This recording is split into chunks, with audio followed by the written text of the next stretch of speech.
Donc bonjour, je suis Sylvie Chevigné-Drouguet, je suis patiente partenaire au centre François Baclès et donc aujourd'hui je vais vous présenter mon métier et mes missions, en consiste un patient partenaire dans un centre de lutte contre le cancer.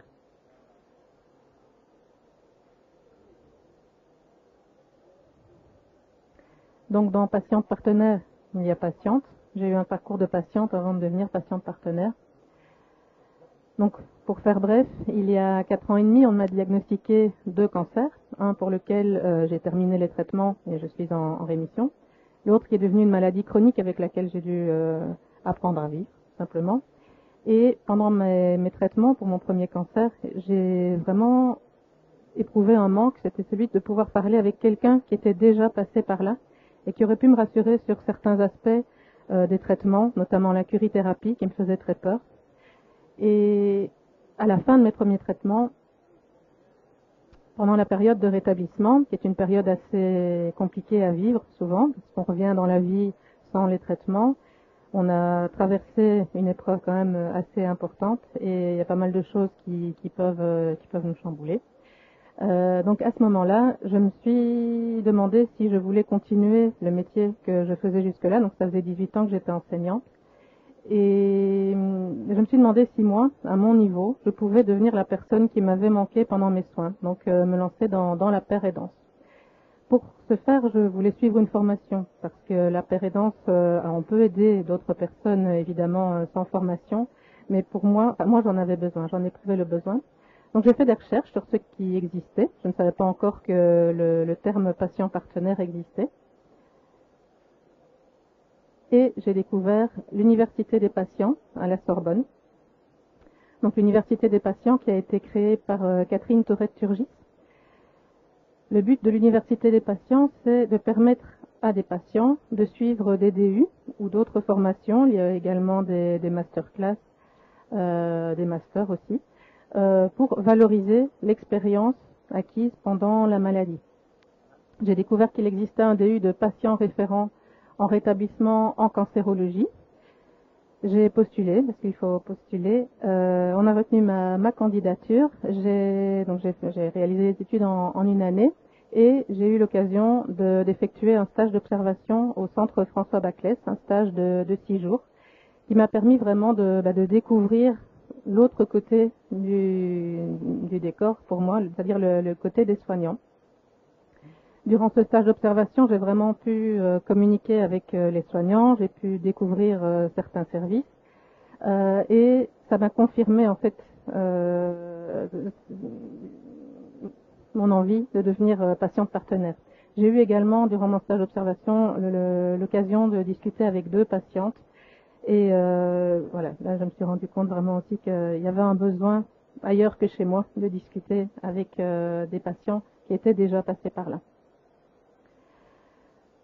Alors, au centre François Baclès, je veux dire un peu en parallèle de ça, il y a eu toute une réflexion sur la mise en place du poste de patient partenaire.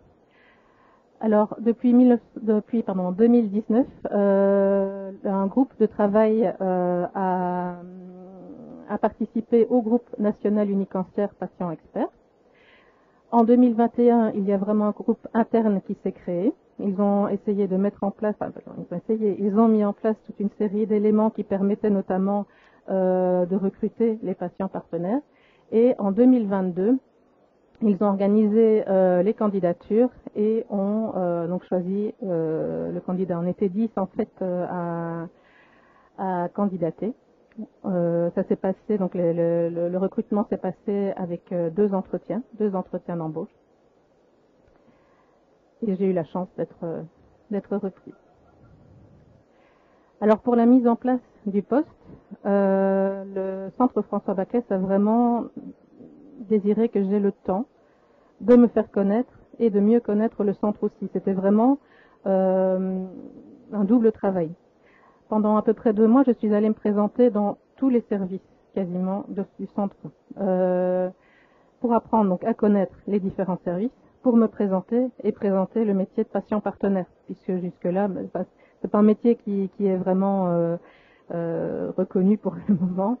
Donc voilà. Donc, c'est ce que j'ai dit. Et j'ai aussi discuté avec les différents acteurs, les différents soignants, de ce qu'ils souhaitaient comme échange avec moi, comme collaboration avec moi. Au début, il y en avait peu, de plus en plus, ça prend de l'ampleur. Il y a une réflexion après ces 2 mois sur les différentes missions qui pouvaient devenir les miennes au centre François Baclès. On a mis en place une procédure pour la mise en contact avec les patients, puisque jusque-là les soignants ne savaient pas comment m'adresser les patients. Et pour les retours vers les soignants après les entretiens. Donc j'y reviendrai après, mais ma première mission c'est la pérédance, donc les entretiens avec d'autres patients. Et à chaque fois, il y a un retour vers les soignants qui m'ont adressé le patient, et il y a un retour dans le dossier médical du patient. J'ai présenté le poste et les différentes missions dans les différentes instances du centre. Donc la CME, le CDU, je suis vraiment passée un peu partout aussi pour expliquer réellement ce que j'allais faire au centre. Et puis il y a eu les premiers contacts avec les patients. Alors mes missions au centre, la toute première évidemment c'est l'accompagnement des autres patients. Alors je ne sais pas vraiment mon bureau. Voilà. Il faut savoir que l'accompagnement avec les autres patients, l'accompagnement d'autres patients, se fait uniquement avec l'accord des patients. Je ne veux pas être une personne qui vient s'ajouter à leur prise en charge. La prise en charge est déjà suffisamment lourde comme ça. Il y a déjà énormément de personnes qu'ils sont obligés de voir. Donc moi, je viens si le patient le souhaite.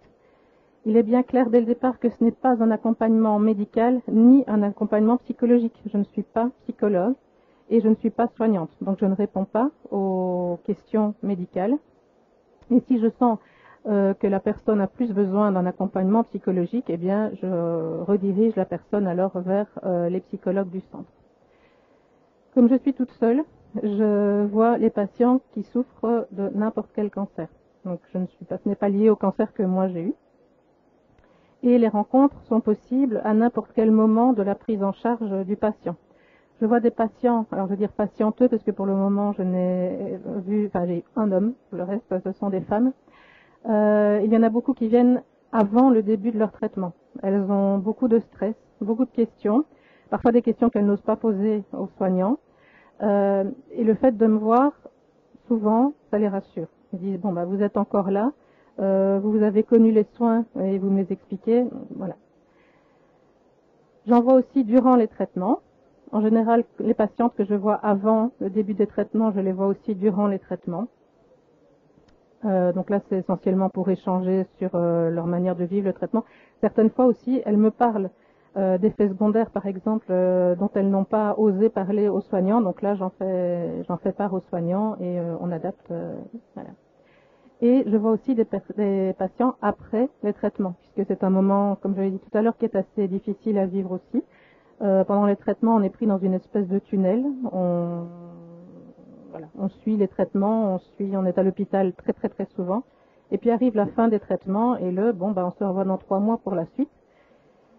Et on se sent un peu seul. Et donc j'ai de plus en plus de patientes aussi qui demandent à me voir pendant la période d'après-traitement.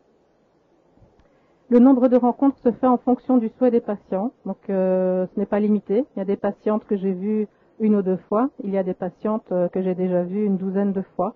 Des patientes que je suis, par exemple, à chaque fois qu'elles viennent pour une chimiothérapie, on se rencontre, elles ont besoin de parler et on se rencontre.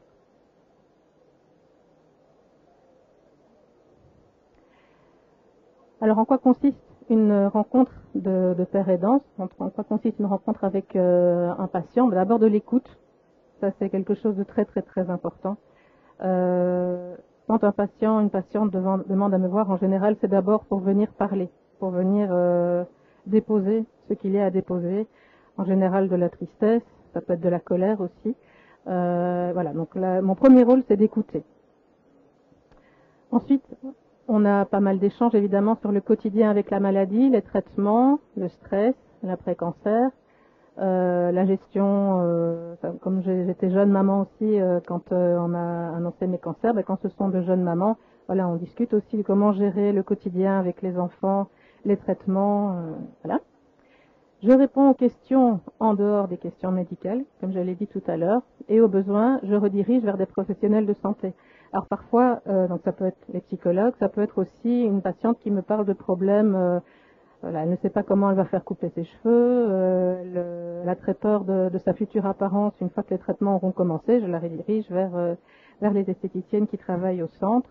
Ça peut aussi être une redirection vers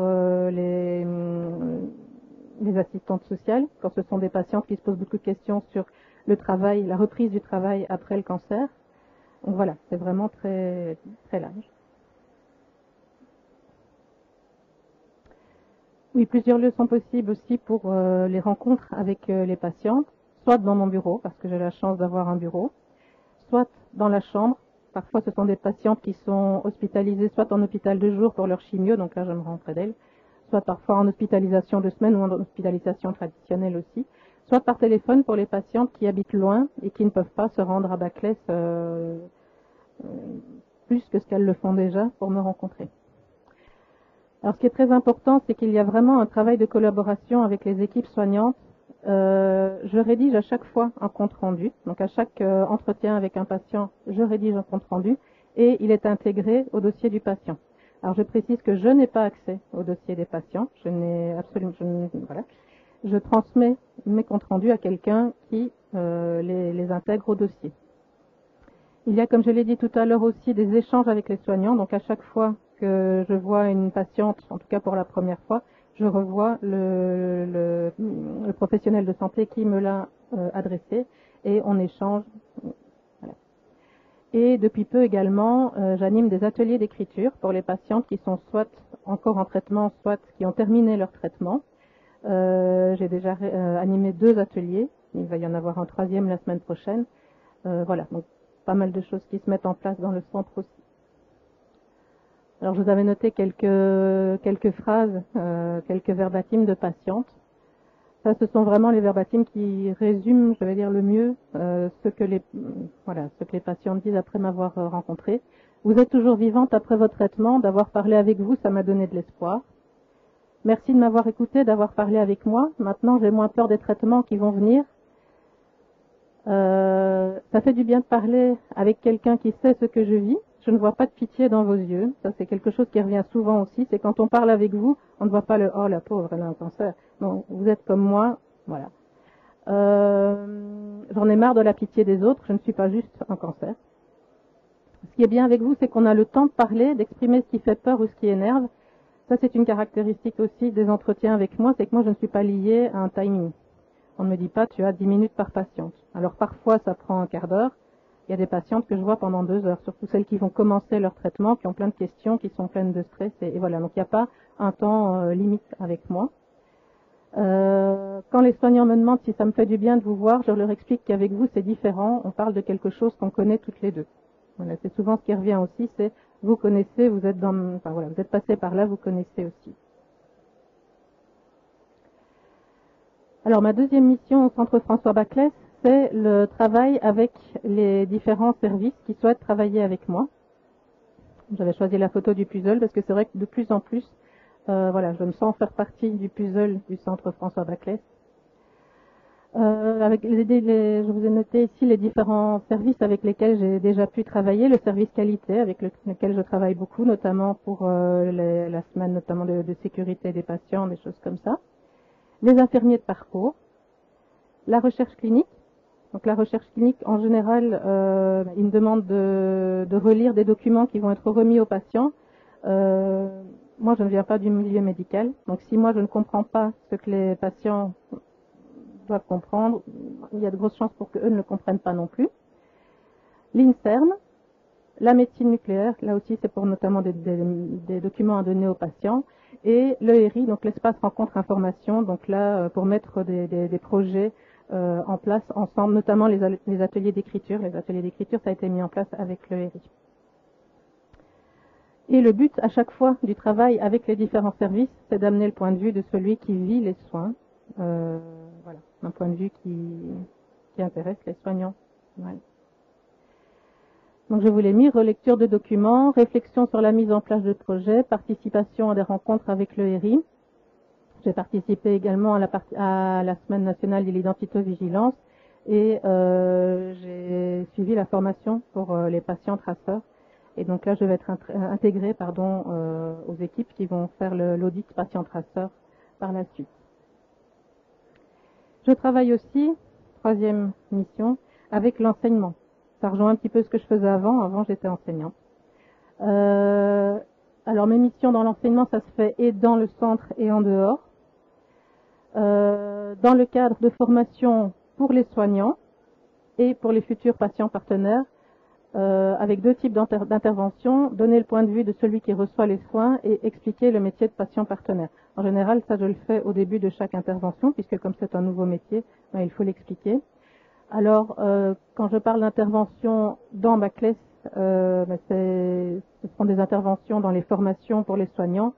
En dehors de Baclès, j'ai travaillé notamment avec les infirmières bloc opératoire, donc de nouveau pour donner le point de vue de celui qui arrive au bloc opératoire en tant que patient.